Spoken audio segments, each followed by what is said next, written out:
নমস্কাৰ, মই ধৰম তাঁতী।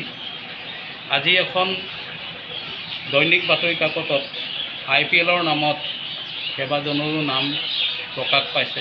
তাৰ মাজতে দিহা লাইন ধৰম বুলিও নাম এটি প্ৰকাশ পাইছে। আৰু দিহা লাইনত বেলেগ ধৰম নাই, মোৰ নামেই ধৰম। গতিকে মই এইবিলাক কামত একো জড়িত নাই।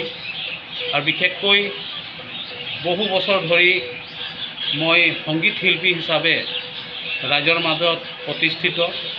গতিকে মোক শিল্পী হিচাপে চবে জানে। গতিকে এই যিসকল মোৰ নাম প্ৰকাশ কৰি অপপ্ৰচাৰ চলাইছে তেওঁলোকক মই সকীয়াই দিছোঁ। মই ভৱিষ্যতে তেওঁলোকৰ ওপৰত আইনী ব্যৱস্থা ল'বৰ কাৰণে